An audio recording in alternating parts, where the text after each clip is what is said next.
빛을 따라서. 빛을 따라서 매주 화요일 이 시간에는 서대문교회 최종태 목사님께서 말씀 전하십니다.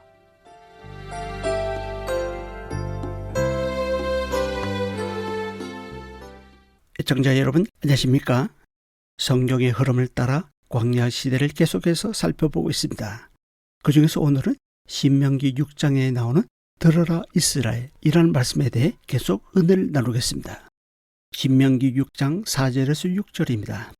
이스라엘아 들어라, 우리 하나님 여호와는 오직 유일한 여호와이시니 너는 마음을 다하고 뜻을 다하고 힘을 다하여 내 하나님 여호와를 사랑하라. 오늘 내가 내게 명하는 이 말씀을 너는 마음에 새기고. 4절 후반부에 보면 우리 하나님 여호와는 오직 유일한 여호와라고 단언합니다. 그렇다면 우리가 섬겨야 할 대상이 오직 유일한 여호와 하나님 한 분이라는 사실이 분명하다면 이제 그 하나님에 대해 어떠한 자세를 가져야 하겠습니까? 5절에 보면 내 하나님 여호와를 사랑하라고 하십니다. 어떻게요? 마음을 다하고 뜻을 다하고 힘을 다해서요. 히브리어법에서는 같은 의미의 다른 단어를 반복해 사용함으로써 그 뜻을 한층 더 강조하는 것을 볼 수 있습니다. 특히 3번 반복하는 것은 채상을 의미합니다. 여기서 마음은 인간의 지적, 감정적, 의지적 기능을 포함한 인격의 내면을 가리킵니다. 뜻은 성품, 생명, 영혼을 말합니다. 힘은 육체적으로 낼 수 있는 모든 에너지를 말합니다. 또한 다하여라는 표현은 히브리어로 목숨을 거는 것을 말합니다. 즉, with all, 전적으로 모든 것, 다시 말해 100%를 말합니다. 최선을 다할 뿐 아니라 마지막 남은 힘까지도 최상으로 하나님을 사랑하라는 뜻이 담겨 있습니다. 그러므로 이 말씀은 몸과 마음과 영혼을 합해 전인격적으로 하나님을 최상으로 사랑하는 것을 의미합니다. 예수님도 어떤 서기관이 모든 계명 중에 첫째가 무엇입니까? 라고 질문했을 때 그 대답으로 바로 이 세마 본문을 인용하셨습니다. 마가복음 12장 29, 30절입니다. 예수께서 대답하시되 첫째는 이것이니 이스라엘아 들어라, 주 곧 우리 하나님은 유일한 주시라. 내 마음을 다하고 목숨을 다하고 뜻을 다하고 힘을 다하여 주 너의 하나님을 사랑하라 하신 것이요. 30절에서 특이한 점은 예수님의 대답에 목숨이 첨가된다는 것입니다. 물론 예수님은 이 말씀을 암송하고 계셨기 때문에 실수로 첨가한 것이 아닐 것입니다. 한 번 더 첨가하심으로써 더 강조하고 계시는 것입니다. 하나님을 사랑하며 사는 것이 인간의 본분이기 때문입니다. 예수님 당시에는 예수님 믿는 것은 목숨을 담보하는 것이었습니다. 사도 바울이 회심전에 믿는 사람들을 찾아다니면서 옥에 넘기고 죽였던 것을 봐도 당시 예수님을 믿는 것은 목숨을 거는 일이었음을 알 수 있습니다. 이것은 하나님을 사랑하는 것은 저절로 되는 것이 아님을 보여줍니다. 힘써야 합니다. 하나님을 사랑하는 것은 단순한 고백이나 관념적인 것이 아닙니다. 삶의 현장에서 전심, 전령, 전력을 다해 구체적으로 표현하는 것입니다. 하나님을 사랑하는 방법은 실제적입니다. 하나님을 진정으로 사랑하는 사람은 자기의 모든 것, 생명까지도 아낌없이 바치고 헌신할 줄 압니다. 예수님께서 마태복음 6장 24절에서 말씀하신 대로 한 사람이 두 주인을 섬기지 못합니다. 우리는 한 주인만을 섬깁니다. 한 남편이 두 여인을 사랑할 수 없습니다. 한 부인이 두 남자를 사랑할 수 없습니다. 결혼하기 전에는 가능할지 모르겠지만 결혼하기 위해서는 한 사람만 사랑해야 합니다. 결혼 후는 어떻습니까? 한 사람만 사랑해야 하는 것입니다.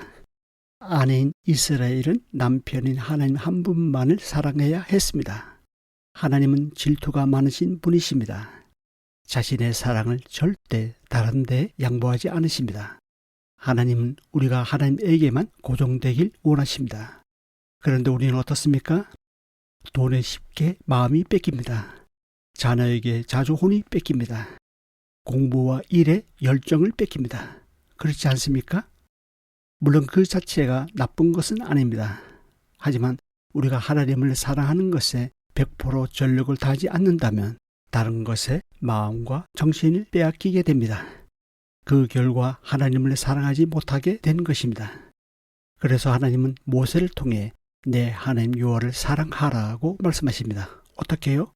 마음을 다하고 뜻을 다하고 힘을 다해서 사랑하라고 명령하고 계시는 것입니다. 다 중요하지만 특히 마음이 중요한 것 같습니다. 신명기에 보면 여러 패턴으로 말씀하시는데 늘 마음이 먼저 나옵니다. 어떤 때는 마음을 다하고 뜻을 다하여 사랑하라고 하십니다. 어떤 때는 마음을 다하고 목숨을 다하여 섬기라고 하십니다. 사실 마음이 먼저 가야 뜻이 가고 뜻이 있는 곳에 길이 있고 길이 있는 곳에 우리의 모든 열정과 힘을 쏟지 않겠습니까? 예수님도 내 보물이 있는 곳에 내 마음도 있느니라고 말씀하셨습니다. 내가 어디에 더 가치를 두고 사느냐가 곧 내 마음입니다. 흔히들 마음 먹기에 달려있다라고 합니다. 마음이 없으면 아무것도 안 됩니다. 성경 말씀 읽는 거, 모이기를 힘쓰는 거, 기도하는 거, 전도하는 거 모두 마음의 문제입니다. 사실 우리가 하나님을 사랑하기에 앞서 하나님이 먼저 우리를 사랑하십니다. 지금도 여전히 하나님은 마음을 다하고 뜻을 다하고 힘을 다하여 우리를 사랑하고 계십니다. 하나님의 사랑이 어떻게 나타났습니까? 독생자 예수 그리스도를 십자가에 내어주기까지 사랑하지 않았습니까? 예수님의 십자가는 하나님의 사랑의 결정체입니다. 예수님은 자신의 목숨을 내놓으심으로써 하나님의 사랑을 나타내셨습니다. 하나님은 말로만 사랑하지 않으셨습니다. 친히 행하심으로 본을 보여주셨습니다. 하나님은 동일한 사랑으로 지금도 우리를 극진히 사랑하고 계십니다. 우리가 하나님을 사랑해야 할 이유가 바로 여기에 있습니다. 그가 먼저 우리를 사랑하셨기 때문입니다. 하나님의 무한한 사랑을 받고 살고 있는 우리는 그에 대한 반응으로 우리 또한 마음을 다하고 뜻을 다하고 힘을 다하여 여호와 하나님을 사랑해야 하는 것입니다. 여기서 말씀하는 사랑은 무조건적인 아가페 사랑입니다. 하나님께서 우리에게 요구하시는 것이 아가페적으로 하나님을 사랑하는 것입니다. 그런데 우리가 그러한 아가페적인 사랑을 할 수 있습니까? 없습니다. 하지만 그러한 무조건적인 사랑의 통로는 될 수 있습니다. 우리가 하나님처럼 무조건적으로 사랑할 수는 없겠지만 성령님을 의지한다면 하나님의 무조건적인 아가페 사랑이 우리를 통해 역사하도록 성령님은 일하십니다. 우리가 하나님을 사랑하는 것은 단순히 심판이 무서워서가 아닙니다. 하나님의 임재와 하나님의 사랑과 하나님의 보호하심에 대한 자발적인 반응으로 하나님을 사랑하는 것입니다. 그 사랑은 마음속 깊은 곳에서부터 우러나오는 사랑입니다. 이 방송을 듣고 계신 애청자 여러분, 우리가 하나님을 마음으로부터 자발적으로 사랑하기 위해서는 우리 마음을 주님의 사랑으로 가득 채워야 하겠습니다. 그렇다면 어떻게 주님의 사랑을 우리 마음에 채울 수 있을까요? 이 부분 다음 시간에 이어서 말씀드리겠습니다. 감사합니다.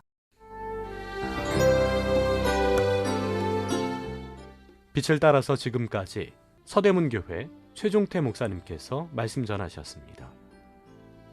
오늘 말씀 들으시고 신앙생활에 도움받기 원하시는 분들 지역번호 02-3141-5853 3141국에 5853번 서대문교회로 전화하시기 바랍니다.